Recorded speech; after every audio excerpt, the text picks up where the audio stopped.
कांग्रेस ने पकड़ी pressure politics की राह। हाथरस मुद्दे पर मुखर राहुल गांधी आज रायबरेली पहुंचेंगे। पिछले 3 दशक से ज्यादा वक्त से यूपी की सत्ता से दूर कांग्रेस अब यहां अपनी जमीन तलाशने में जुटी है। 1 दशक के बाद दिल्ली में ताकत बढ़ी तो अब यूपी के लिए भी कोशिशों का दौर शुरू हो गया है।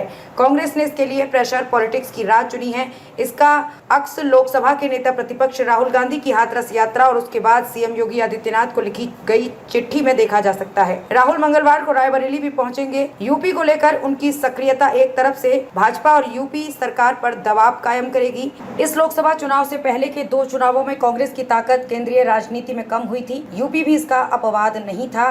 साल 2014 में 2 जबकि 2019 में केवल 1 लोकसभा सीट कांग्रेस के खाते में थी। 2019 में तो राहुल भी अमेठी से चुनाव हार गए थे। इस बार के चुनाव में महज 17 सीटों पर लड़ने के बाद कांग्रेस की 6 सीटों पर जीत मिली है। इन 6 सीटों में अमेठी, रायबरेली के साथ इलाहाबाद और सहारनपुर की सीट भी है, जहां कांग्रेस 40 साल के बाद जीती है। जिस तरह सपा के साथ गठबंधन और फिर दलित वोटरों का कांग्रेस के पक्ष में रुझान दिखाई दिया है, उससे कांग्रेस अपने लिए विधानसभा चुनाव में बड़ा अवसर तलाश रही है। चुनाव परिणाम आने के बाद से ही कांग्रेस ने यूपी को लेकर प्रेशर पॉलिटिक्स की नीति पर काम शुरू कर दिया था। चाहे वो नीट का मसला हो या हाथरस कांड।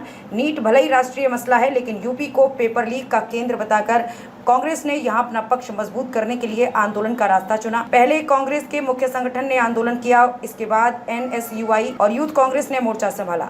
इस बीच हाथरस कांड हुआ तो राहुल ने लोगों के बीच पहुंचने में देर नहीं लगाई। राहुल वहां पहुंचे और उसके फौरन बाद सीएम योगी को पत्र लिखकर कहा कि पीड़ितों को दिया गया मुआवजा काफी कम है। राहुल मंगलवार को रायबरेली में होंगे। ये 1 महीने के भीतर अपने संसदीय क्षेत्र का उनका दूसरा दौरा होगा। अब वो मंगलवार को पहुंचकर एक बार फिर कार्यकर्ताओं से मुलाकात करेंगे, क्षेत्र के विकास से संबंधित कुछ सरकारी मीटिंग करेंगे। राहुल पर अब तक अपने संसदीय क्षेत्र की उपेक्षा के सवाल उठते थे। ऐसे में उनका लगातार आना भी भाजपा को दबाव में रखेगा।